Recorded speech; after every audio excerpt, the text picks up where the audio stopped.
नमस्कार मित्रांनो, गप्पा विथ केसी. आपण क्रिकेटबद्दल बरेचदा बोललोय. गेली 4 वर्ष मी फक्त क्रिकेटबद्दलच बोलतोय. पण बाकीच्याही फील्डमधली अनेक मोठी लोक ते काय करतात, ते कसे पुढे आलेत, त्यांच्याबद्दल मला खूप जाणून घ्यायचं आहे. आणि आज या गप्पा मारायला माझ्याबरोबर माझा नाशिकचा मित्र आलाय, तरुण मित्र प्रणव सातभाई. हाय प्रणव. हाय. कसा आहेस? मस्त. मित्रांनो, प्रणव तुम्हाला माहीत असेल नक्कीच, कारण तो डिजिटल पोर्ट्रेट्सच्या जगातला जादूगार आहे. प्रणव पोर्ट्रेट्स बनवतो, डिजिटल पोर्ट्रेट्स बनवतो. ती त्याची खासियत आहे आणि ती त्याला आज एका वेगळ्या उंचीपर्यंत घेऊन गेली. पण प्रणव कसा आहे, त्याचं बॅकग्राऊंड काय आहे, तो नक्की काय करतो आणि या फील्डमध्ये त्याला काय करायचं हे मला त्याच्याशी बोलायचं आहे. पण प्रणव, तुझं स्वागत आहे. एकतर हा पॉडकास्ट नाहीये, आपण गप्पा मारायला भेटलो आहोत. आपण जसं तुला आठवतंय पहिली वेळ आपण बालगंधर्वला भेटलो होतो, त्यावेळेला आपण थोडंसं बोललो होतो. अगदी त्याचं एक्सटेन्शन आहे असं म्हणू आपण. सो थोडंसं आम्हाला तुझ्याबद्दल जाणून घ्यायला आवडेल. तुझं बॅकग्राऊंड काय आहे आणि तू आत्ता काय करतोस? सर्वप्रथम खूप धन्यवाद हा प्लॅटफॉर्म मला तुम्ही दिला. आणि खरंच आपण गप्पाच मारूया. मी बेसिकली मी नाशिकमध्ये असतो. राहायला मी नाशिकमध्ये आहे. माझं शिक्षण जर म्हणाल तर अगदीच खेडेगावात झालंय. निफाड तालुक्यात वनसगाव म्हणून एक गाव आहे. तिथे मी 12वी पर्यंतच माझं शिक्षण पूर्ण केलं. नाशिकपासून किती लांब आहे? नाशिकपासून साधारण 50 किलोमीटर. डीप आहे गाव. टिपिकल खेडेगाव आहे. आणि मला हे सांगायला, टिपिकल हा शब्द सांगायला मला का आनंद होतो माहिती आहे का? मला आनंद यासाठी होतो कारण ते खेडेगाव असल्यामुळे मी या फील्डमध्ये आहे, जिथे मी वाढलोय. तर 12वी पर्यंत माझं शिक्षण गावी झालं पूर्ण. आणि सगळं म्हणजे काय म्हणू शकतो ना आपण, की आजूबाजूचं नेचर किंवा ह्या पक्षी, पानं, फुलं, या सगळ्या गोष्टींमुळे कदाचित मी या फील्डमध्ये आज आहे. ते रंग तिथे असलेले, हो ते रंग जे आता वापरत येतात ते रंग, आणि एक सुदिंग वातावरण. कुठेच धावपळ नाहीये, कोणाला कुठे पोहोचायचं नाहीये, घाई नाहीये, आणि सगळ्यात ट्रॅफिक नाहीये. क्लायमेट खूप पीस देणार आहे, पीसफुल आहे. सो ह्या सगळ्या गोष्टींचा इम्पॅक्ट माझ्या ह्या पूर्ण आत्ताच्या करिअरमध्ये होतो. ग्रेट. पण मग आता तू करिअर वगैरे म्हणतोयस, मोठा शब्द वापरलायस. हार्डली 25 वर्षाचा आहेस रे तू. हा म्हणजे सुरू करणारं करिअर. या वयात मी विचार पण नव्हता केला. नाही, पण छान वाटतं. कारण काय ना, गेली 4 वर्षांचा 4-5 वर्षांचा तुझा प्रवास मी बघतोय. मला आठवतंय मी नाशिकला आलो होतो एका कार्यक्रमाला, तेव्हा तू तिथे होतास. अगदी ओझरती भेट अगदी. हो. पण त्यावेळेला मी असं खूप ओळखत नव्हतो. त्याच्यानंतर आपण हळूहळू कनेक्ट होत गेलो. मित्रांनो, प्रणव डिजिटल पोर्ट्रेट्स बनवतो आणि तो नुसतीच बनवत नाही, तर तो त्या माणसांपर्यंत पोहोचवतो. त्यांचा त्या पोर्ट्रेट्समधले असलेले हावभाव, त्यात असलेला तो टच जो असतो तुझा, तो खूप वेगळा आहे. आणि म्हणून ती पोर्ट्रेट्स तुझी हिट होतात. या पोर्ट्रेट्सकडे कसा काय वळलास? परत तेच काय झालं की ज्यावेळी मी म्हणजे करिअर सुरुवात, माझे जे 10वी, 11वी, 12वीचे जे दिवस होते ना, त्या दिवसांमध्ये मी खास ह्या गोष्टींसाठी वेळ घेतला होता की मला करायचंय काय. म्हणजे मी बऱ्याच ठिकाणी ज्यावेळी लेक्चर वगैरेला जातो त्यावेळी मी ही गोष्ट सांगतो की आपल्याला करायचं काय. एकदा फिक्स झालं ना की मी स्पीड वाढतो गाडीचा, कारण डेस्टिनेशन माहिती असतं कुठे जायचं. सो आई पप्पांना मला कन्व्हिन्स करायला 365 दिवस प्रॉपर लागले होते. 1 वर्षाचा गॅप घेऊन मी आई पप्पांना कन्व्हिन्स केलं की मला फोटोग्राफी करायची, मला फील्ड चेंज करायचं आहे. पप्पा, माझं बॅकग्राऊंड जसं दादा तुला माहिती आहे की डॉक्टर, सगळी फॅमिली वैद्यकीय क्षेत्रात आहे सगळी फॅमिली. सो आजी माझी नर्स होती, माझे आजोबा, माझे पप्पा सगळे डॉक्टर फील्डमध्ये आहे. आणि त्यांचं असं म्हणणं होतं की मग आपलं सगळं सेटअप रेडी आहे, तू ते कंटिन्यू कर. पण थोडंसं काय माहिती, थोडंसं वेगळं वाईब्स येत होत्या सगळ्या गोष्टींवर. सो मी त्यांना म्हटलं की मला फील्ड चेंज करायचं. शॉक होता माझ्या घरात, जरा बॉम्ब टाकल्यासारखं की काय पण काय, आणि मुळात करायचंय काय. आता हा माझ्यासाठी खूप मोठा क्वेश्चन मार्क होता. त्यांचा प्रश्न अगदी व्हॅलिड होता, कारण मी खेडेगावात होतो.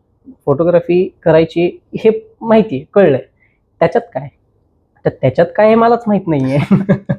मी काय एक्सप्लेन करू. मग म्हटलं थांबा, मला जरा वेळ द्या. मग मी जरा सर्च केलं गुगल वगैरे, या सगळ्या गोष्टी, काय करायचं आहे, कुठल्या याच्यात जास्त इंटरेस्ट आहे. मग वाईल्ड लाईफ फोटोग्राफी मी चॉईस केली. परत एक स्वाभाविक प्रश्न आला की मग पैसे कोण देईल. हा, हे पण बरोबर आहे. मग थोडं अजून कॅनव्हास वाढवला विचारांचा. मग नाशिकमध्ये एका कॉलेजमध्ये फोटोग्राफी, KTHM कॉलेजमध्ये नाशिकच्या, तिथे मी ग्रॅज्युएशन पूर्ण केलं मास मीडियामधनं. त्याच्यामध्ये फोटोग्राफी हा टॉपिक होता. हा, त्यात मला स्पेशलायझेशन करता करायचं. येणार होतं. मम्मी पप्पांना ते एक्सप्लेन केलं. पप्पा म्हणे ठीक आहे, इथून पुढची जबाबदारी तुझी. ओके. वय वर्ष 21. आता निगेटिव्ह पॉझिटिव्ह हो, आम्ही फक्त मॉरल सपोर्टला सोबत आहोत.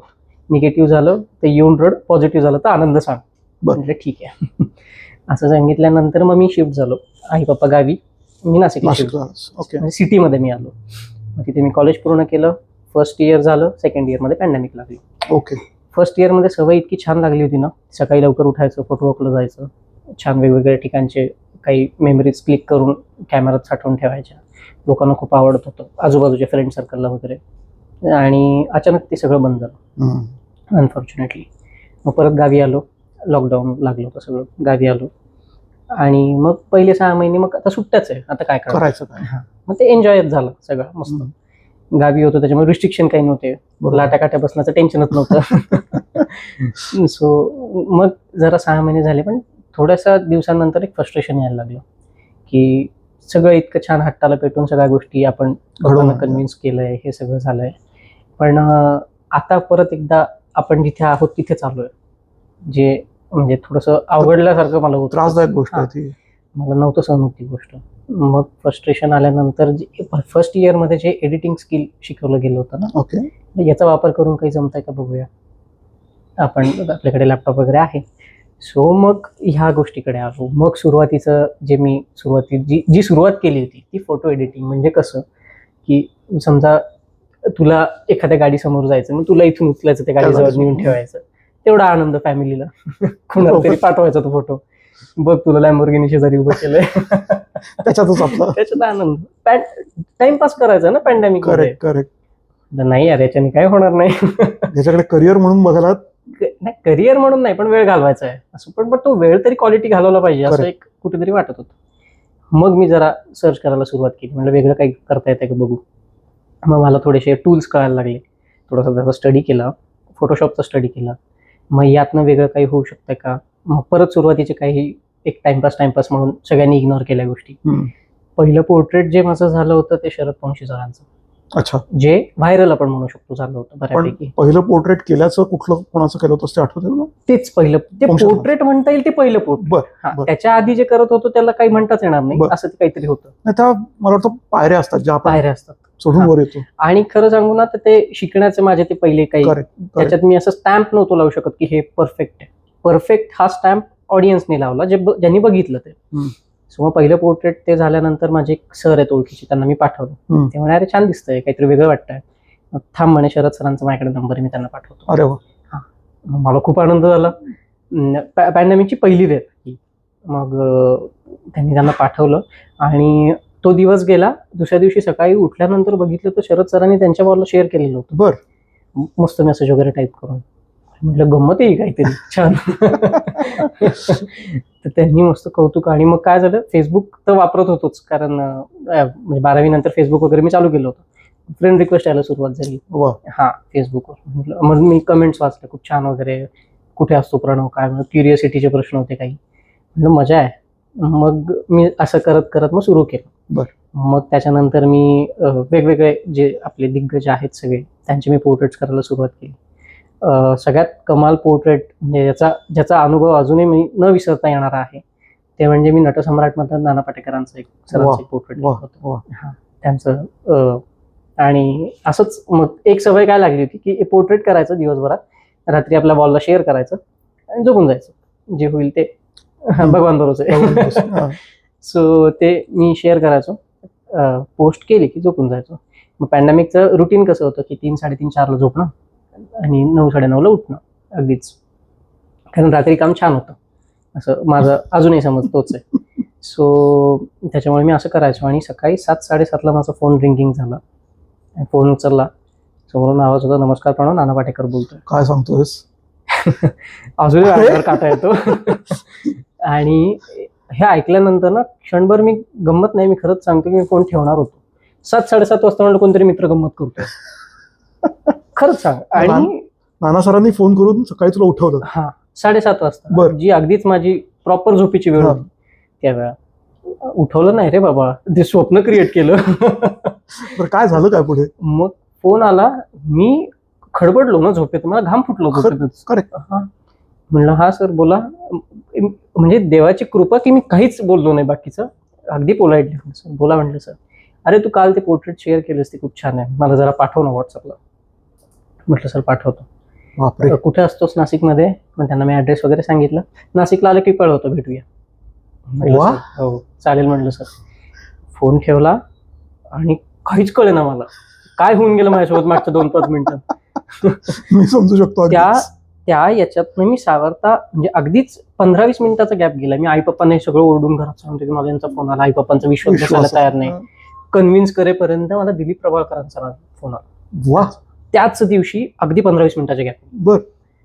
सरांचाही सेम प्रश्न, मला आवडलं म्हणे तुझं काम, खूप छान केलंयस वगैरे. काय म्हणलं हे, वा वा वा छान आहे म्हणलं की.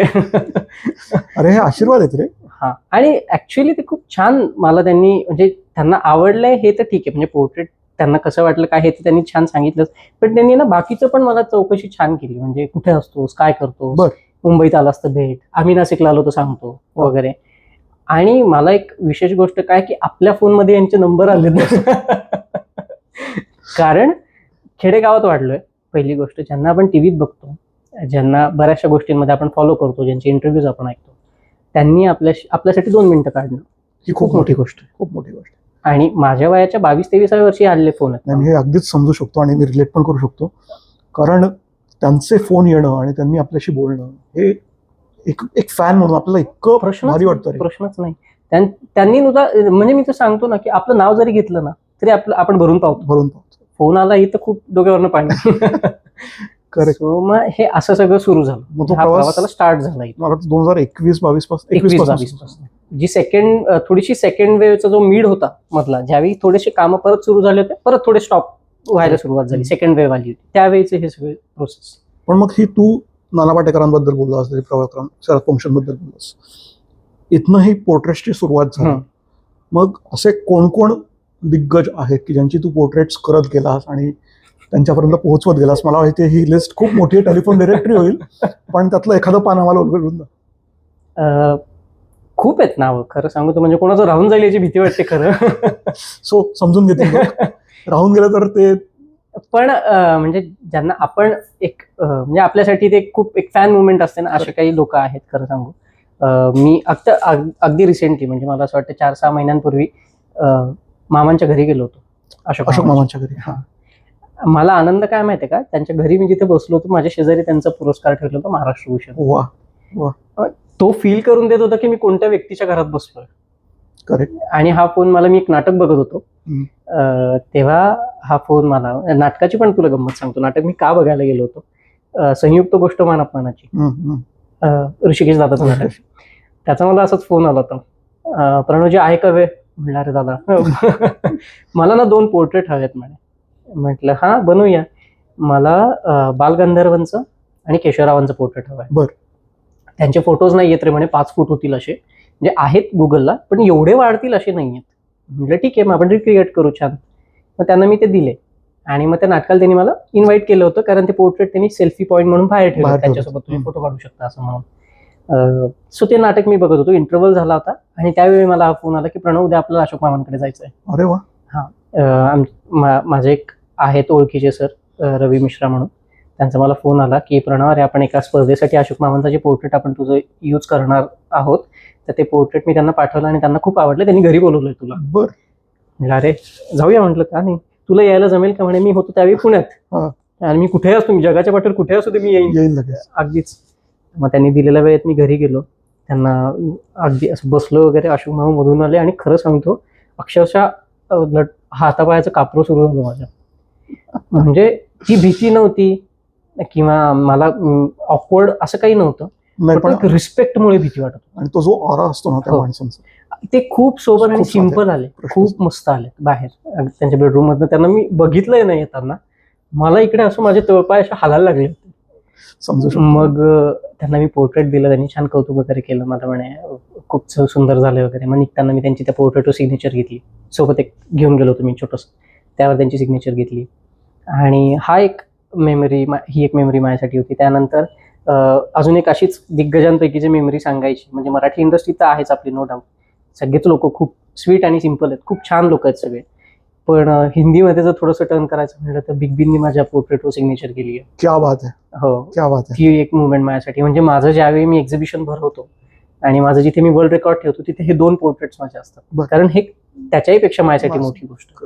माझं जेवढं वर्ल्ड रेकॉर्ड महत्वाचं आहे तेवढे हे 2 सिग्नेचर माझ्यासाठी लाईफ मधल्या खूप मोठ्या मेमरीज आहेत, खूप पॉझिटिव्ह मेमरीज आहेत माझ्या. आणि ते पोर्ट्रेट बघून नवीन काम करण्याची ऊर्जा मिळते प्रत्येक वेळी. सो हे एक अनुभव येतात. म्हणजे असे जर्नी सुरू केली ना की बाय डिफॉल्ट काही ना काही छान गोष्टी घडत असतात आजूबाजूला. मस्त. तू आता एक्झिबिशनचा उल्लेख केलास. मला वाटतं गेल्या 4 वर्षांमध्ये तू 6 का 7 एक्झिबिशन केलेत. त्यातले अगदी खूप रिसेंटली बालगंधर्व आता पुण्यात एक केलं होतं, त्याच्यानंतर ठाण्यात एक केलंस आणि आता काही महिन्यांपूर्वीच मुंबईत पु ल देशपांडे आर्ट गॅलरीला केलं. तिथे काहीतरी आपलं प्रदर्शन भरलं होणं हीच खूप मोठी गोष्ट आहे. आणि रवींद्र नाट्य मंदिरच्या त्या सगळ्या प्रांगणामध्ये हाच एक मोठा सन्मान आहे. किंवा बालगंधर्वमध्ये झालेलं एक्झिबिशन, ह्याच्याबद्दल थोडंसं सांग ना मला, की एक तर मुळात एक्झिबिशन्स करावीत हे कसं डोक्यात आलं आणि त्या एक्झिबिशन मधले काही अनुभव पण असतील तेही सांग. मी पहिलं एक्झिबिशन खरं सांगतो, म्हणजे काय झालं की जेव्हा आता हे मी करायला लागलो होतो, बऱ्यापैकी लोकांना दिसायला लागले होते पोर्ट्रेट. आणि मग काही लोकांनी विचारायला सुरुवात केली की प्रणव आमचं बनवून देशील का. मी द्यायला लागलो बनवून. ठीक आहे ना म्हटलं देऊया. मग माझ्याच थोडं फ्रेंड्स फॅमिलीने मला सांगितलं मग प्रणव एवढा वेळ देतोय म्हणे या गोष्टीसाठी, मग फ्रीमध्ये का करतो. बरोबर. थोडेसे चार्जेस घ्यायला सुरुवात कर. मग थोडे हळूहळू मी चार्जेस घ्यायला सुरुवात केली. मग लोकांचे क्युरियसली प्रश्न यायला लागले, मग हे तू करतो कसं, मग प्रोसेस कशी आहे. मग म्हटलं मग असं नाही, फोनवर एकाला कोणाला तरी कॉन्टॅक्ट नाही, मग आपण थोडं 1 to 1 कनेक्ट होऊया. मला प्रचंड गप्पा मारायला आवडतं. सो मग मी पहिलं एक्झिबिशन प्लॅन केलं नाशिकला, कुसुमाग्रज स्मारकात. मला असं वाटतं 23व्या वर्षी मी पहिलं एक्झिबिशन केलं होतं माझं, जिथे मी अगदी 40-45 पोर्ट्रेट ठेवले होते. आणि मग लोक तिथे येऊन 1 to 1 मग इंटरॅक्ट मी करायला लागलो. मग ही प्रोसेस कशी आहे, मग सुरुवात कशी झाली, मग लोकांना ते किस्से ऐकायला आवडतात जे अनुभव येऊन गेले. सो मग पहिलं एक्झिबिशन ते झालं. सेकंड एक्झिबिशन मी केलं होतं बाळासाहेब ठाकरे स्मारकात पुण्यात. माईनवर मी पूर्ण एक्झिबिशन केलं होतं, सिंधुताई सपकाळ. आपण त्या विषयाकडे येणार आहोत, नंतर बोलू. पण आता एक्झिबिशन बद्दल ते एक्झिबिशन झालं. असे करत मी म्हणजे शेवटचं दादा तू जे म्हणालास पु ल देशपांडे, ते एक्झिबिशन माझ्यासाठी सगळ्यातलं मेमोराईज म्हणजे एक पॉझिटिव्ह मेमरी क्रिएट करणार होतं. कारण तिथे येणारा प्रत्येक दिग्गज माणूस हा माझ्यासाठी सरप्राईज होता, कोणाचंही येणं असो. एक मिनिट मी काहीतरी सांगतो इथे. प्रणवने मला इन्व्हाइट केलं होतं त्या एक्झिबिशनच्या ओपनिंगला आणि मी वेळात वेळ काढून फक्त त्या ओपनिंगसाठी मुंबईला गेलो होतो. आणि मी खरंच सांगतो, इतकं सुंदर प्रदर्शन त्या दिवशी प्रणवने भरवलं होतं. तुम्ही ते मिस केलं असेल कदाचित, तुम्ही त्याच्या फेसबुक वॉलवर गेलात तर त्यातले फोटोज व्हिडिओज तुम्हाला बघायला मिळतील. पण Pranav, I must tell you की इतका सुंदर आणि इतकं छान एक्झिबिशन खरंच मी बघितलं होतं. थँक्यू. आणि ही खरं सांगू ना, ही कॉम्प्लिमेंट मला पहिल्या एक्झिबिशन पासून येते. सो हे खूप छान वाटतं मला. मी बालगंधर्वचं तुला एक गंमत सांगतो. सुरुवात तर माझी सगळी म्हणजे सेलिब्रिटी असं सगळं ओपनिंगला. पण ना पुण्यात एक्झिबिशन माझं जे पहिलं झालं होतं म्हणजे बाळासाहेब ठाकरे स्मारकात मी ते केलं होतं. ते मी माईंची थीम जसं मी आता म्हणालो तसं केलं. सेकंड एक्झिबिशनला माझी इच्छा होती की मृणालताईंनी ओपनिंगला यावं, मृणाल कुलकर्णी. रॅन्डमली मी ताईला फोन केला. ताईला म्हटलं ताई अगं मी एक एक्झिबिशन प्लॅन करतोय, तू येशील का ओपनिंगला प्लीज. मला ते विचारायला पण कसं तरी होत होतं. आणि ती इतकी छान आहे ना की तिने मला एका क्षणात सांगितलं प्रणव मी 4 वाजता युएसला निघते, 11 वाजता ओपनिंगला येऊन जाते. अरे बापरे. आणि माझ्यासाठी ती मला इतकं भारी वाटलं ना ती गोष्ट. म्हटलं ताई धावपळ नाही तर मग आदल्या दिवशी करू का. नाही जो तुझा टाइम ठरलाय, डेट रिव्हील झाली आहे का. म्हटलं नाही, जी करायची तीच कर, त्या दिवशी मी येते. बरं. ती आली. ताईने पूर्ण एक्झिबिशन बघितलं, बराच वेळ स्पेंड केला. तिने सगळं क्युरियसली मला ती विचारत होती कसं झालं काय झालं. सो मला काय वाटतं ना की ज्यावेळी आपण खूप पॉझिटिव्हली काहीतरी स्टार्ट करतो ना, त्यावेळी सगळं तुमच्या आजूबाजूचे लोक पॉझिटिव्हली तुमच्याबरोबर कनेक्ट होतात बाय डिफॉल्ट. तर ते कोणीही असो. आणि हे लोक तर आपल्यासाठी म्हणजे फॅन मुवमेंटच असते यार, प्रश्नच नाही. मृणालताईचं माझ्या एक्झिबिशनला येणं आणि अजूनही 6 एक्झिबिशन झाल्यानंतर एवढे लोक आल्यानंतर पप्पांना एक्झिबिशन प्लॅन केल्यानंतरचा पहिला प्रश्न असतो लोक येतील. म्हणजे जे नाव मी घेतो ना घरात ते माझ्या आई पप्पांना कन्व्हिन्स नाही होत पटकन नाही. मृणाल कुलकर्णी येणार नाही रे, किती बिझी आहे. हो येणार आहे. माझं असं होतं बऱ्याचदा. किंवा आता जे मी करणार होतो, प्रसाद दादाला मी बोलवलं होतं, स्वप्नील जोशी, प्रसाद ओक आणि मंजिरी ताई गेली होती. मी हे नावं घरात घेतल्यावर नाही रे प्रणव, अरे आता पिक्चरचं प्रमोशन चालू आहे रे त्यांच्या, ते कसं आहे ते कशी येते, हो प्रमोशन करू ना आपण. आपण ठेवणारच म्हटलं त्यांचं छान प्रमोशनचं सगळं, येणारच म्हटलं ते तिघं पण, आणि आले. प्रसाद दादांना मी फोन केला, म्हटलं दादा मला तुझ्याकडनं ओपनिंग करायचं आहे, सांग म्हणे पटकन वेळ आणि तुझं टाइम काय, तुझं डेट काय. मग मी सांगितलं, म्हणे अरे सकाळी ना मला एक याग आहे, स्वामींचा याग आहे म्हणे सकाळी. मग म्हटलं पण संध्याकाळी करूया ओपनिंग. हा ठीक, 4 वाजता टाइम फिक्स कर, 4 वाजता ओपनिंग करू. सो हे इतकं असं छान होतं ना सगळं घडत जाताना. आणि खरं सांगू तर एक्झिबिशनचा लोड मला पहिल्या एक्झिबिशन पासून आला नाही कधीच. तसं तर मी हे सगळं सोलो करतो. माझ्याकडे माझी टीम म्हणजे फॅमिलीच माझी टीम आहे, आणि ती टीम ठेवण्याचा पर्पज पण नाही. माझी फॅमिली एवढी ट्रेंड झाली आहे ना आता, त्यांना माहिती असतं मला काय अपेक्षित आहे. चांगली गोष्ट. सो आणि मला एक म्हणजे या सगळ्यामध्ये मला काय वाटतं माहिती की तुमच्या मागे फॅमिली असेल ना, यू आर ब्लेस्ड. माझे काका काकू किंवा माझे आई पप्पा ज्यावेळी माझ्या मागे उभे असतात ना, तो जो सपोर्ट असतो कोणी येऊ देत समोर, म्हणजे कितीही आपण म्हणू शकतो ना काही टास्क येऊ दे समोर, तो आपण इझिली बेअर करू, कारण खूप मोठा स्ट्रॉंग सपोर्ट आपल्या मागे आहे. म्हणजे मुंबईच्या एक्झिबिशनला खूप लोकांना हे विशेष वाटलं की प्रणव तुझे आई पप्पा तुझे काका काकू तुझ्या सोबत आहे. म्हणलं 4-5 दिवस आहेत होते तर बघितलं. प्रणव हे एक्झिबिशन मध्ये आता आपण म्हणजे एका एक्झिबिशनचा उल्लेख केला असतो, म्हणजे सिंधुताई सपकाळांच्या त्यांच्या पोर्ट्रेट्सचं तू एक एक्झिबिशन पुण्यात केलं होतंस. तुझं आणि माईंडचं नातं काहीतरी वेगळं आहे. थोडंसं मला त्याच्याबद्दल सांग. मला माहिती आहे त्याच्याबद्दल बोलायला लागलास तर आपण खूप वेळ बोलू त्याच्याबद्दल, वेगळा पॉडकास्ट होईल त्याचं, पण थोडंसं काहीतरी मला सांग. माझं आणि माईंडचं नातं खरं बघू तर फक्त पोर्ट्रेट पुरतं आहे. माझं आणि ताईचं नातं आहे. कारण ममता ताईंचं. कारण माईंना मी ताईला कायम ही गोष्ट म्हणतो, मी माईंना कधी भेटलो नाही. आणि ताई मला जेव्हा जेव्हा मी हे म्हणेन ना तेव्हा तेव्हा ताई म्हणते की नाही तू भेटलास, तुला ते कळत नाहीये, तू भेटलास. तिचं कनेक्ट होणं किंवा त्या आश्रमाला मी एक परिवार म्हणून कनेक्ट होणं माझ्यासाठी माझ्या लाईफमधली खूप मोठी अचिव्हमेंट आहे. मी माझं सेकंड वर्ल्ड रेकॉर्ड ज्यावेळी झालं त्यावेळी मी तो रिव्हील करायला ताईकडे घेऊन गेलो होतो. माझं फर्स्ट रेकॉर्ड ज्यावेळी झाला त्यावेळी ताई आणि मी अगदीच क्वचित संपर्कात होतो, सुरुवातीचीच ओळख आमची अगदी. सेकंड वर्ल्ड रेकॉर्डला मी ज्यावेळेस घेऊन गेलो ना त्यावेळी मी खरोखर त्या माईंडच्या पोर्ट्रेटच्या खाली मी तो ठेवला होता. त्याचं रिझन मी सांगतो, कारण माझ्या लाईफमध्ये ना तो एक खूप मोठा ट्विस्ट आहे, पॉझिटिव्ह ट्विस्ट आहे. मी जेव्हापासून माईंडचे पोर्ट्रेट करायला लागलो तेव्हापासून माहित नाही का आपण एक वेगळी एनर्जी असते, पोर्ट्रेट करण्याची मजा असते. आणि ताई हा माझ्या लाईफमधला खूप मोठा सॉफ्ट कॉर्नर आहे. म्हणजे ती पॉझिटिव्हिटी आहे माझी. मला अजूनही म्हणजे ममता ताई तुला कनेक्टेड आहे हा प्रश्न अगदी स्वाभाविक मला कोणी विचारतं की किती छान ना तुला ममता ताई कनेक्टेड. म्हटलं अरे छान नाही, ही गोष्ट खूप भारी आहे माझ्यासाठी. मला कुठल्या गोष्टीचं वाईट वाटो, मला आनंद हो, मी ताईला फोन करतो. मला खूप एकदम एक्सायटेड काही असेल झालेलो, मला एखादं पोर्ट्रेटचा काहीतरी किस्सा सांगायचा असेल, ती बिचारी कितीही कामात असली ती माझा फोन उचलते, काय म्हणतोस सांग. आणि पूर्ण ऐकते, म्हणजे असं कधीच नाही.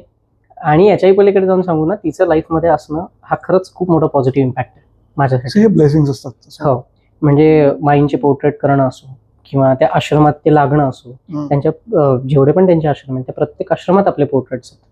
कुठल्याही व्हिजिटर आल्यानंतर बरेचसे फोन मला आश्रमात नाही येतात की प्रणव तुमचं हे पोर्ट्रेट बघितलं, खूप छान वाटलं, माई जिवंत बसल्यात असं वाटतं. सगळ्यात मोठी माझ्यासाठी जर अशी एक शिदोरी आपण म्हणूया लाईफमध्ये ठेवण्याची, अशी गाठ बांधून ठेवण्यासारखी जी गोष्ट असेल ना, मी जे सेकंड एक्झिबिशन माझं पुण्यात केलं त्यावेळी मी माईंडचे तर सगळे पोर्ट्रेट्स होतेच नो डाऊट, पण एक झुल्यावर बसणारं एक पोर्ट्रेट आहे बसलेल्या माईंडचं. तर ते पोर्ट्रेट घेऊन मी ज्यावेळी आलो होतो आणि ताईचं असं म्हणणं होतं की हे आपण एक्झिबिशनला नाही लावणार आहोत, हे फक्त मांजरीत लागेल त्यांच्या वाढदिवसाच्या दिवशी. ठीक आहे, ते पोर्ट्रेट असं आडवं ठेवलेलं होतं बॅक साईडनी. ताई आली हॉलमध्ये आणि मी त्याचं असं मागून असं फिरवलं ते तिच्या समोर.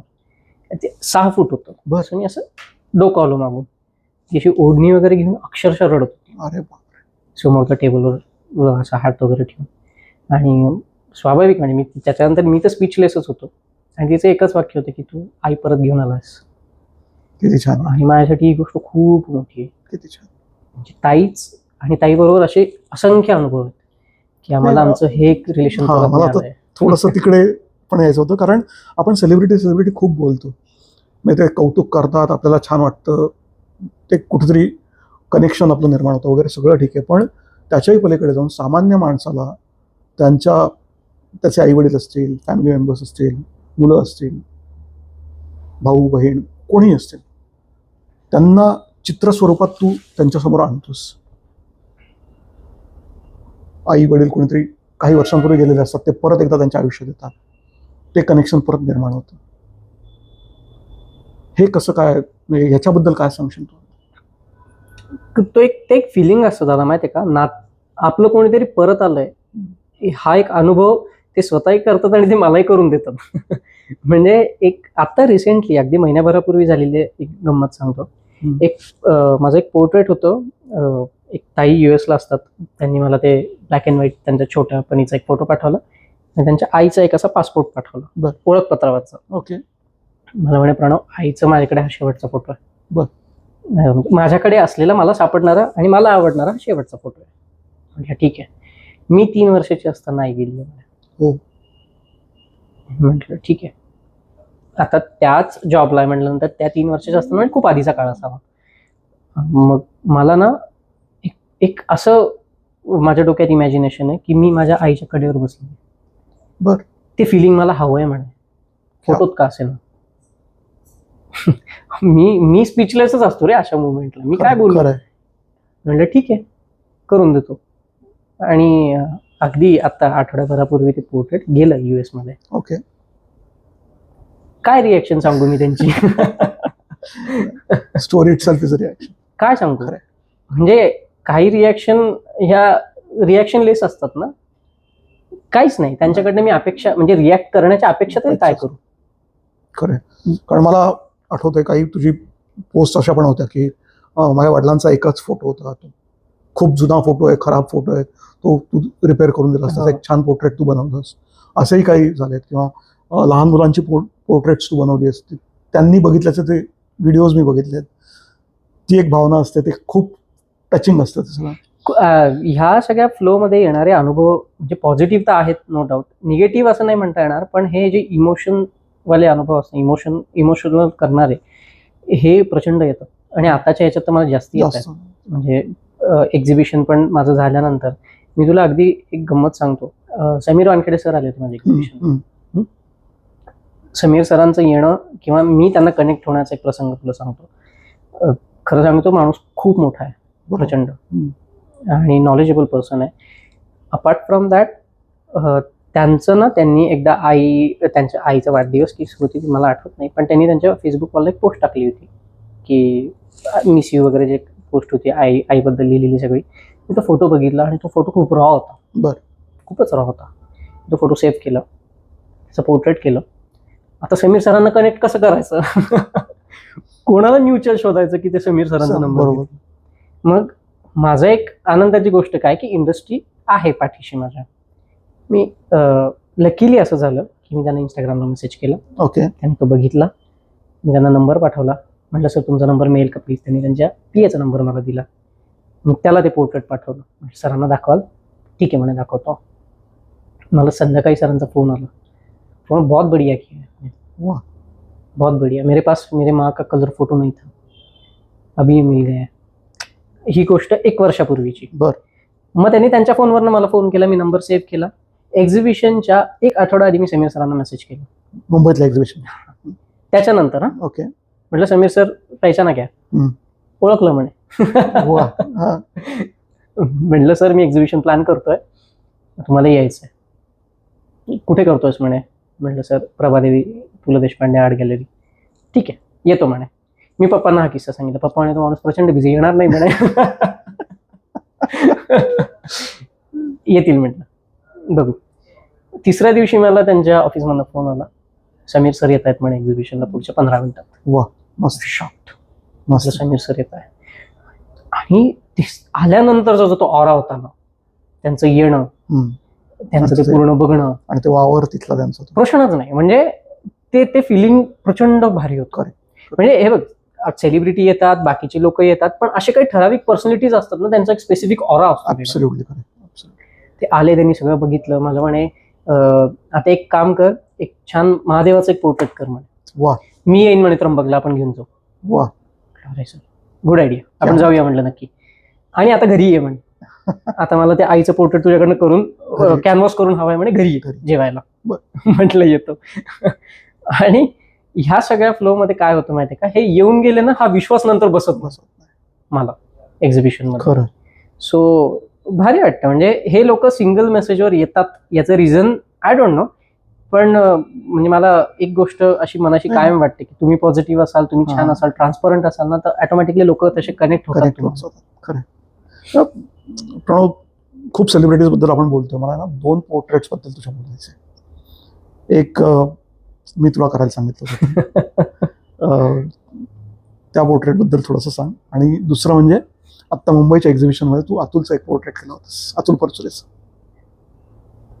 कारण ते दोन्ही व्यक्ती, सचिन तेंडुलकर आणि अतुल परचुरे, हे इतक्या जवळचे आहेत ना की तू त्यांचं पोर्ट्रेट केल्याचं मलाच जास्त आवडतं. मी अतुल दादाच्या याच्यापासून सांगतो. मी तुला बऱ्याचदा बोललो होतो की मला भेटायचं आहे एकदा, म्हणजे खूप इच्छा आहे. आणि जो काही कमबॅक झालाय त्याच्यानी खरंच खूप मोठी पॉझिटिव्हिटी आहे ही, किंवा म्हणजे आमच्यासारख्या जनरेशनला तर खूप मोठं एक इन्स्पिरेशन आहे. आणि लकीली आपण एक्झिबिशनच्या आधी बोललो होतो, मला ते सजेस्ट केलं. काय त्या पोर्ट्रेट बद्दल म्हणजे खरं सांगू ना, विजू सर आले होते, विजू माने, एक्झिबिशनला. सगळं एक्झिबिशन छान बघितलं, पुढे गेले, परत मागे आले, अतुल.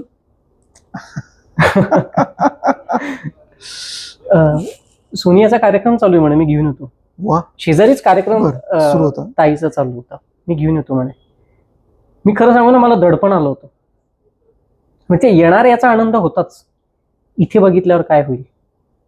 आणि तेच झालं. सोनिया ताईला ते घेऊन आले, सगळं एक्झिबिशन परत बघितलं. परत विजू सरांनी सांगितलं, सोनी हे बघ म्हणे. असं फिरवलं, ते स्टँडीवर मी ठेवलं. तो स्पेसिफिक आपण एक त्याच्यासाठी डेस्क केलं होतं. आपण म्हणतो ना की असं असं अश्रू येतात, असं वरती बघतो आपण. मी तिथून निघून गेलो यार, मला नाही सहन झाली ती गोष्ट. सगळं निघताना मी सोनिया ताईला म्हणले, तुझ्यासाठी ती आतापर्यंत बेस्ट गिफ्ट आहे म्हणे. आणि तुला जर आठवत असेल, ते पोर्ट्रेट असं शेडेड केलंय आपण थोडंसं, म्हणजे ते प्रॉपर चेहरा पण नाहीये, प्रॉपर रंग पण नाहीये, पूर्ण ब्लॅक अँड व्हाईट आहे आणि फेड झालेलं आहे. त्याच्या मागे रिझन्स आहेत, आय डोंट नो. ते पोर्ट्रेट करत असताना काय डोक्यात येतं माहित नाही, पण ते करण्याची मजा आहे. मला वाटतं ज्या काही इमोशन्स असतात ना, त्या सगळ्या त्या, सॉरी मी पण थोडा त्या इमोशन्स सगळ्या त्या पोर्ट्रेटमध्ये उतरतात असं मला वाटतं. खरं सांगू, आय डोंट नो. कारण दुसरं पोर्ट्रेट जे तू केलं होतं सचिनचं, तेंडुलकर फॅमिली, ते तर बाप रे बाप, ते त्यांच्याकडे पोर्ट्रेट जाणार आहे, हाच आनंद माझ्यासाठी खूप होता. पोर्ट्रेट तिथपर्यंत गेलं. आणि मला ज्यावेळी तुझा फोन आला, मी सचिन हे नाव 2दा कन्फर्म केलं, कोणाला द्यायचंय आपल्याला नेमकं. नक्की तेंडुलकर, हो तेंडुलकर. अरे आपण एक नाही, 4 फ्रेम्स. बापरे.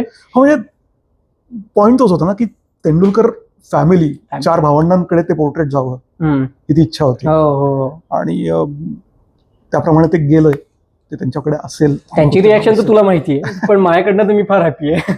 अरे तुझ्यापेक्षा जास्त हॅपी नाही. ते करण्याची एक छान, म्हणजे असं कोणाच तरी आपण पोर्ट्रेट करतोय, अगदी स्वप्न होतेच सगळं. ते पोर्ट्रेट आणि फॅमिली ना, मस्त समोर फेटे बिटे घातलेले तेंडुलकर फॅमिली, सुंदर फोटो. सो ते करायला मजा आली ती. पण 1 टाइम 4 सेट अशा फ्रेम. मी त्याचं तुला एक गंमत सांगतो, माझा जो वेंडर आहे ना, जो फ्रेम करतो, त्यांनी मला कन्फर्म केलं होतं, आपल्याला नक्की याच्यात फ्रेम करायच्यात का म्हणे. 4 करायच्यात म्हणजे. म्हटलं हो. पण ते त्या इमोशन्स ज्या तू कॅप्चर करतोस ना, त्या अप्रतिम असतात कुठल्याही फोटोमध्ये. काय इमोशनवरनं आठवलं, मी तुला एक गंमत सांगतो. मी आता रिसेंटली एक्झिबिशनच्या आधी, म्हणजे मला हा पण एक किस्सा तुला खास सांगायचा आहे. मी मंत्रालयात भेट ठरली होती अजितदादांची. मंत्रालयात गेलो होतो मी. माझी फॅमिली ना अशी आता रेडी असते, कपडे वगैरे काढून आपला पोरगा कधी इस्त्री वगैरे केलेले. रात्री 5:15 वाजता मी पप्पांना सांगितलं उद्या पहाटे 5 वाजता मंत्रालयात निघायचं. किती वाजले म्हणे. ना काय करणार, आता फोन आलाय, किती वाजता पोहोचायचं म्हणजे 9चा टाइम दिलाय. बर. आणि आपल्याला आपण नाशिकहून निघणार ना, सो एक ठराविक वेळेच्या आत आपल्याला ट्रॅफिक क्रॉस करायची. झोपायचं कधी, उठायचं कधी, गाडी वॉश नाही केली म्हणे. आम्ही रात्री 5:15 वाजता गाडीवर नळी लावून गाडी वगैरे वॉश केली. ह्या इन्सिडेंट गंमत असते यामध्ये खूप. पप्पा रेडी, माझा भाऊ रेडी. भाऊ तर झोपून गेला होता, त्याला 4:30 वाजता उठ म्हटलं मुंबईला जायचं. झालं, उठलो, निघालो वगैरे. आणि प्रचंड गर्दी मंत्रालयात. माझी ताई होती माझ्यासोबत, रुंदा दाभोळकर म्हणून. तिने म्हणजे माझं कोऑर्डिनेट तिने केलं होतं सगळं. ताई माझ्यासोबत होती. सतीश मोघे सर म्हणून आहे, तेही तिथे होते, त्यांची भेट झाली. मस्त पर्सनॅलिटी ती पण, स्वतः कवी पण आहे. तर ताईने मग सकाळी आम्ही बरोबर 7 वाजता तिला घेतलं ठाण्यातनं आणि मंत्रालयात गेलो. मंत्रालयात गेल्यानंतर खूप प्रचंड गर्दी. बरं, जितकी गर्दी खाली तितकी सेकंड फ्लोअर, थर्ड फ्लोअर सगळीकडे. हे सगळं बघत बघत मंत्रालय पहिल्यांदा मी बघत होतो. सगळं बघत बघत गेलो. अजितदादांच्या ऑफिसच्या बाहेर गेलो. खालच्यापेक्षा जास्त गर्दी त्यांच्या ऑफिसच्या बाहेर. आणि एवढ्या सगळ्या गडबडीत अजितदादा निघतायत म्हणे जायला कुठेतरी. अरे देवा म्हणलं, अरे काय आता एवढं लांब आलोय आपण. मग ताईला म्हणलं बघ आता काय होतंय का पटकन. ती म्हणत 1-5 मिनिटात बोलवतील म्हणे आपल्याला मध्ये. मला एक विशेष वाटलं, म्हणजे मी एक गोष्ट काय शिकलो मी तुला आपण सांगतो. अजितदादा सकाळी 8:30-9 वाजता मंत्रालयात असतात म्हणजे. त्याच्याने एक गोष्ट मी कनेक्ट केली. मी आधी ही किस्सा पूर्ण करतो. तर मग त्यांनी बोलवलं, नावामध्ये घेतलं आमचं. आत गेलो. त्यांनी ते वर्ल्ड रेकॉर्ड माझं पूर्ण वाचलं, पोर्ट्रेट बघितलं, सगळं माझं पार्श्वभूमी काय, तू कुठे असतोस, काय सगळी मस्त. एक 12-15 मिनिटं अजितदादांनी वेळ दिला. आणि अर्थमंत्र्यांनी किंवा उपमुख्यमंत्र्यांनी एवढा मोठा वेळ देणं खूप मोठी गोष्ट आहे. ठीक आहे, सगळं झालं. तिथून बाहेर पडत असताना मला, ऐक ना, जॅकेटवाला कर म्हणे, हे व्हाईट शर्टवाला नको. नवीन जॅकेटवाला मला हवं आहे म्हणे. ठीक आहे दादा, करतो म्हटलं मी. मग मी एक्झिबिशनला ठेवलं होतं बघ. हा, तर हे सगळं झालं. बाहेर वगैरे आलो, घरी आलो संध्याकाळी. रात्री मला उपमुख्यमंत्री माननीय अजितदादा पवार या नावाने लेटर आलं, अप्रिशिएशन लेटर, व्हॉट्सअप PDF. अरे वा. आणि मला खूप आनंद झाला. माझ्याकडे पहिलं असं काहीतरी गव्हर्नमेंटचं लेटर आलेलं होतं, अशोक स्तंभ असणारं. क्या बात आहे. सो मला खूप भारी वाटलं ती गोष्ट. अरे हे, आणि तिथून मिरवायची गोष्ट आहे अशी. अरे मी आपण मिरवायला तयार असतो. तिथून पुढच्या अगदी आठवड्याभरात मी CM सरांना भेटलो. त्यांची भेट छान होती. पोर्ट्रेट त्यांनाही आवडलं. त्यांनी मस्त कौतुक केलं. छान. फक्त एक काय म्हणतो ना आपण, की इतका प्रचंड व्याप आहे, तिथे गेल्यानंतर ती गोष्ट जाणवते. जोपर्यंत आपण घरी असतो, टीव्हीत बघतो, तोपर्यंत आपलं काही कळत नाही. तिथे गेल्यानंतर तो जो सगळा लोकांचं तिथला क्राऊड आहे आणि त्या सगळ्या धावपळीच्या याच्यात नाही, इतक्या वेळा त्या सहाय्या करायच्या आहे, त्या सगळ्या गोष्टी खूप जबाबदार आहेत रे त्या, खूप मोठ्या. प्रश्नच नाही ना. आपण म्हणजे पूर्णच सांभाळायचं आहे ना सगळं. कुठेही काही झालं तर शेवटी नाही म्हणलं तरी त्या गोष्टीवर प्रॉब्लेमॅटिक आहे सगळं. सो त्यांनाही भेटणं एक माझ्यासाठी म्हणजे मोठी गोष्ट होती, चांगली. मी खरं सांगू ना, तर परीस भेटल्यासारखं एक फिलिंग होतं. वा. हा, तो ऑरा सुंदर आहे.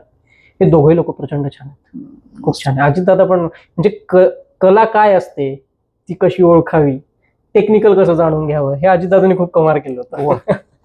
कमाल आहे दोघं पण. याच्यावर टायमिंगवरनं आपला विषय चालू होता. सूरज मांढरे म्हणून आयुक्त आहेत, नाशिकला होते. माझ्या त्याच्यानंतर ते पुण्यात शिफ्ट झाले. माझ्या सेकंड एक्झिबिशनला पण आले होते. त्यांनी मला भेटायला बोलवलं होतं. माझी अगदी नवीन भेट होती त्यांच्याशी आणि पोर्ट्रेट जर्नी पण नवीन होती.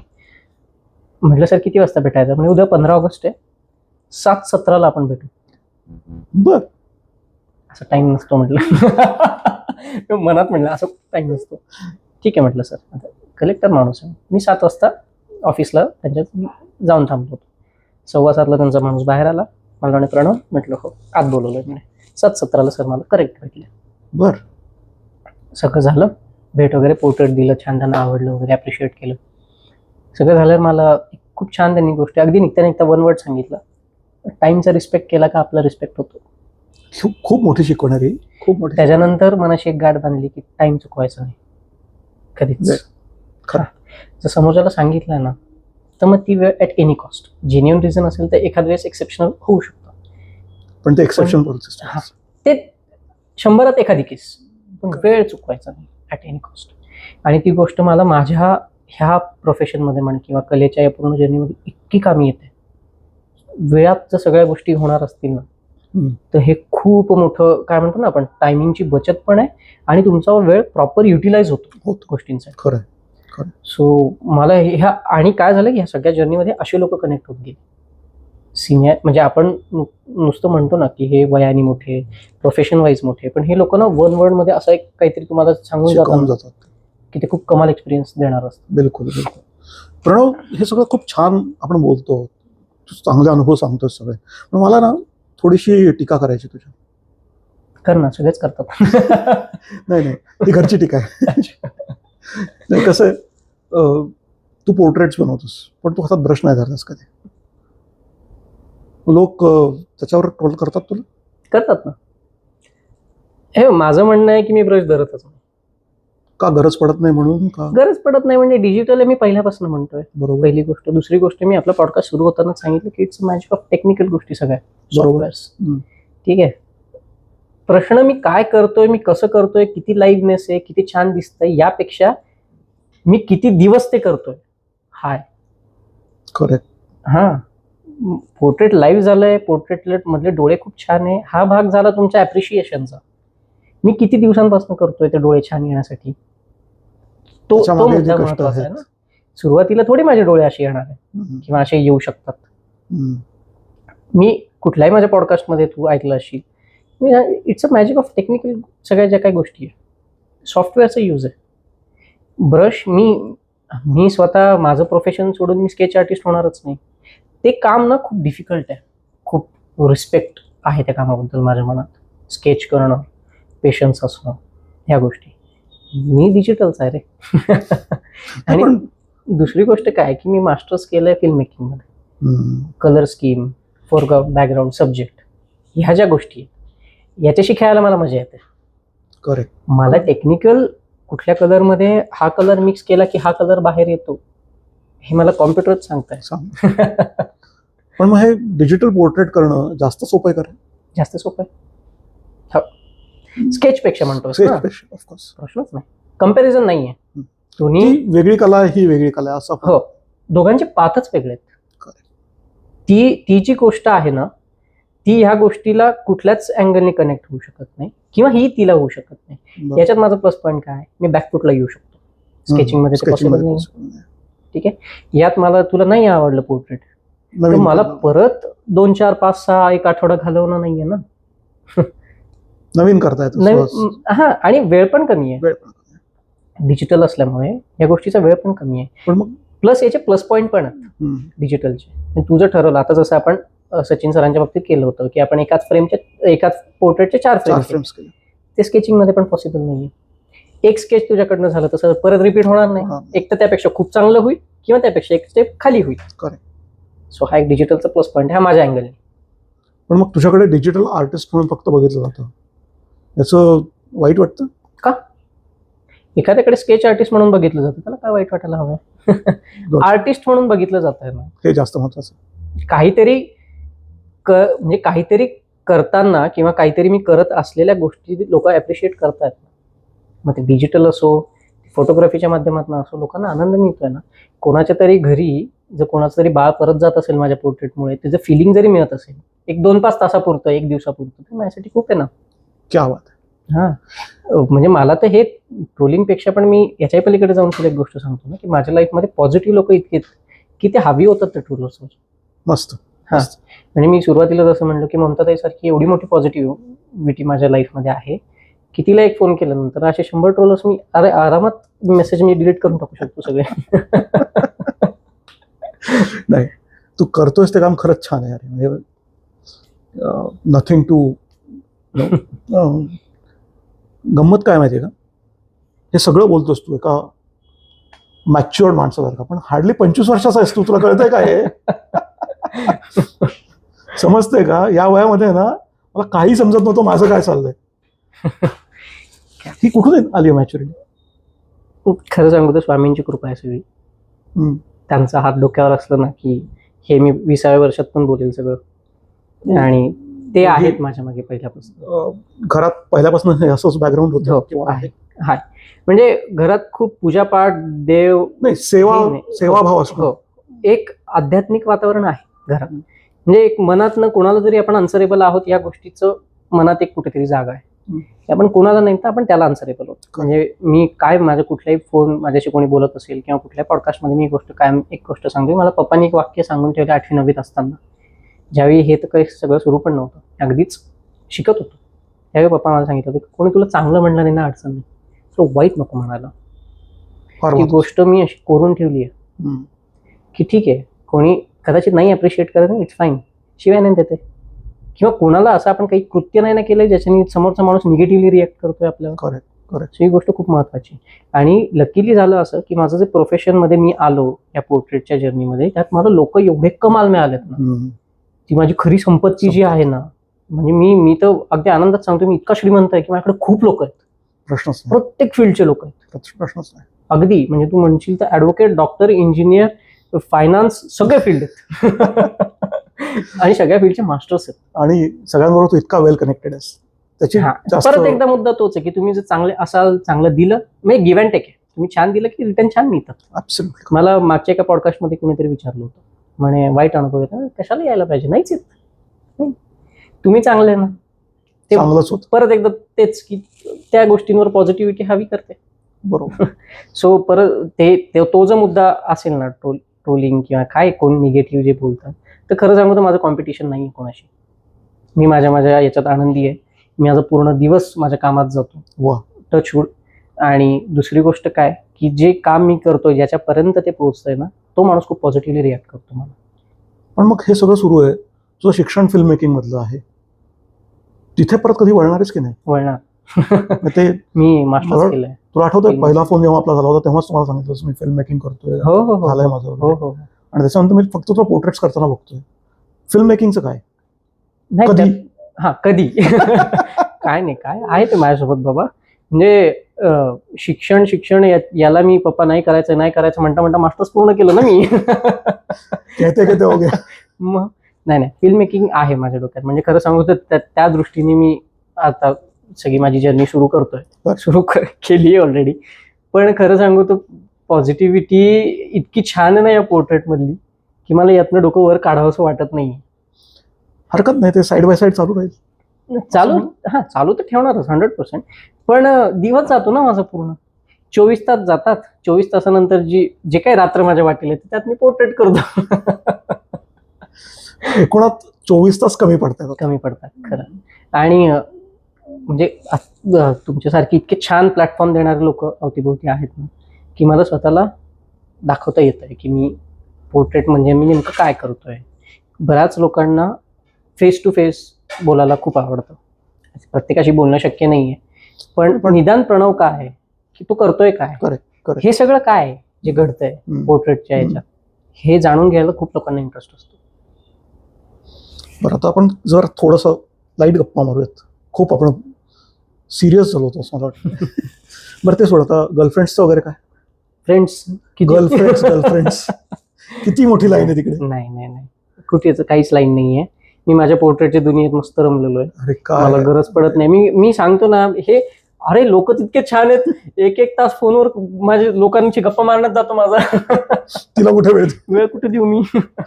पण महाराष्ट्रातलं मोस्ट एलिजिबल बॅचलर असं म्हणत होतो. तुम्ही काही म्हणा, मला काय. असं नाही, बॉल असा वाईट बॉल नाही करायचा. जोक्स अपार्ट, बाकी तुझ्या खाण्यापिण्याच्या काय आवडी आहेत? मी फार गोडी नाहीये, जे येईल ते येईल, जे मला मिळेल, पोट भरेल असं मी सगळं खातो. अरे, मला फार असं इकडचं हेच खाल्लं पाहिजे वगैरे असं काही नाहीये. प्रवास करायला आवडतो, सिनेमा मला ऑफकोर्स. त्याच्यातनं मी पोर्ट्रेट सिलेक्टच कसं करतो, त्याचा मेन प्लॅटफॉर्म असतोय की वेगळं काय चाललंय, वेगळं कोण काय करतंय, त्याचं काहीतरी. मी जनरली माझी जर वॉल बघितली ना फेसबुकची, तर प्रत्येक फील्डचा माणूस आहे माझ्या वॉलवर, प्रत्येकाला पोर्ट्रेट. आणि माझं एक टार्गेट काय असतं, मी कोणाला गिफ्ट करतो पोर्ट्रेट, हा खूप लोकांना प्रश्न पडतो की आम्हाला का नाही. आउट ऑफ द बॉक्स जे काम करताय ना, मी ऍज अ आर्टिस्ट, मला जर कोणीतरी म्हणलं ना वा प्रणव खूप छान काम करतोय, मला खूप भारी वाटतं. प्रश्न तेच वा खूप छान काम करताय हे मी पोर्ट्रेट मधनं म्हणतो की हे तुमच्यासाठी छोटंसं गिफ्ट. तुझे ती लोकांना जे पोर्ट्रेट सगळे बघितले आणि त्यांच्या चेहऱ्यावरचा आनंद बघितला आणि वेळोवेळी. त्यामुळे तू खूप छान काम करतोय. आणि हॉबी म्हणशील तर मला ट्रॅव्हलिंग, मला ड्रायव्हिंग खूप आवडतं. ओके. हा, मला ट्रॅव्हलिंग करायला. फोटोग्राफी, माझा फोन माझ्यासोबत असतो, माझ्या वॉलला बघितलं तर भरपूर सारे फोटोज असतात. माझं ते तर माझं म्हणजे माझं फर्स्ट लव्ह तेच आहे. गर्लफ्रेंडचं कुठे घेतलंस मध्ये. काय कुठेतरी येतंय सारखं सारखं फिरत. नाही काय माहिती, पण अजून तिकडे गेलोच नाहीये मी. ठीक आहे, हरकत नाही, तेही होईल कधीतरी. मी गेलो नाही, कोणीतरी येईन, आपल्याला माहित नाही. सो जे कोणी बघत असतील त्यांनी प्लीज लक्षात ठेवा. चल जाऊ दे, आता एक क्विक रॅपिड फायर करूयात. नाशिक का मुंबई? नाशिक. क्लायमेट वाईज काम करायचं असेल तर मुंबई. पण हे सगळं सोडून तू पुण्यात येतोस म्हणे. पुणे या दोघांच्या सेंटरला ठेवूया ना. तो ट्रायंगल आहे. नाही, पुणे जर नाशिक मुंबई पुणे असेल तर पुणे. ओके, बरं. आणि पोर्ट्रेट्स का फोटोग्राफी? अन्न की पाण्यासारखा प्रश्न आहे हा. मग सांगायचं उत्तर. नाही, दोन्ही पण. हो. बरं, पोर्ट्रेट्स फोटोग्राफी का सिनेमॅटोग्राफी? नाही, पोर्ट्रेट फोटोग्राफी. पोर्ट्रेट. ओके, बरं. आणि काय, मिसळ, नाशिकची मिसळ, पुण्याची मिसळ, कोल्हापूरची मिसळ? नाशिकची मिसळ ऑब्विसली. ठीक आहे. हा वाईट बॉल आहे.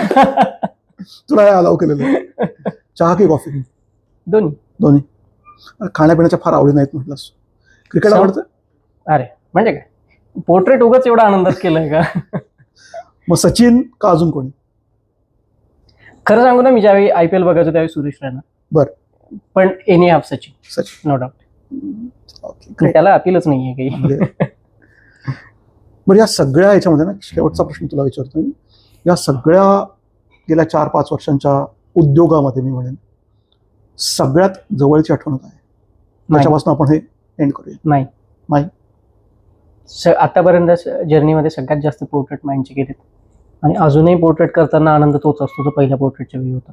क्या बात आहे. आणि माई आणि ते पोर्ट्रेट झाल्यानंतर जास्त आनंद दाखवण्यात, जे पोर्ट्रेट झालंय पूर्ण ते जर खूप जास्त रिॲक्ट करून घ्यायचं असेल किंवा त्याचं जे पॉझिटिव्हिटी अनुभवायची असेल तर ते ताईला दाखवण्यात मजा येते. म्हणतात तिची रिॲक्शन म्हणजे पोर्ट्रेट बरोबर तिची रिॲक्शन. सिंधुताईंचं पोर्ट्रेट आणि ममताताईंना दाखवलेलं त्याची रिॲक्शन. म्हणजे मी एकदा एक छोटस लास्ट गंमत सांगतो फक्त. एक पोर्ट्रेट मी असं केलं होतं, पोर्ट्रेट झालं आणि पूर्ण त्याला मी असं ब्लर केलं. बरं. आणि साईडला नाव लिहिलं ममता आणि तिला ते पाठवलं. ती एका कार्यक्रमात होती, रात्री 8-8:30ची वेळ होती. तिने बाहेरून मला फोन केला. मला म्हणे, मला ना आवाज आला म्हणे प्रणव आत्ता. यार ताई यार म्हणलं, तू ना असं करते, थांब म्हणलं ओरिजिनल पाठवून देतो. तू काय केलंस, मला ते पाठव म्हण. मला आवाज आला आईचा, पाठवतो म्हणते. आणि ती मला काय म्हणते की असं काहीतरी मिळालं ना मला खूप ब्लेस्ड वाटतं. पण तू हे म्हणले की मला ब्लेस्ड वाटतं. हे ब्लेसिंग्सच आहेत आणि हे ताईंचे आशीर्वाद आहेत. माझं एक सिंपल म्हणणं आहे की स्वामींनी सगळं दिलंय ना, सो आपण त्यात हॅपी राहावं. कुठल्याही गोष्टीचं इथून वरती गेलं ना की जसं मिळालंय तसं ते रिटर्न पण जाईल. बापरे, 25व्या वर्षी खूप मोठं बोलतोस. एनिवेज, सो हा प्रणव सातभाई. आणि प्रणवला आपण एक उत्तम कलाकार म्हणून ओळखत होतोच, पण आज मला प्रणव इतका उत्तम कलाकार काय आहे याच्या मागचं कारणही समजलं. त्याचं फॅमिली बॅकग्राऊंड, स्वामींवरची श्रद्धा आणि माईंचा आशीर्वाद, या सगळ्या गोष्टींमुळे प्रणव आपल्यापेक्षा वेगळा ठरतो. आणि म्हणूनच प्रणवला पुढे जाताना बघण्यात खूप आनंद. सो प्रणव, परत एकदा तुझ्या मनापासून धन्यवाद. मला खूप सुंदर प्लॅटफॉर्म मिळाला आणि खूप वेगळे प्रश्न मजा आली मला. थँक्यू. आणि आपण परत भेटत राहू. अरे 100%. सो तुम्हाला या गप्पा कशा वाटतात ह्या मलाही कळवा, प्रणवलाही कळवा आणि परत भेटूच.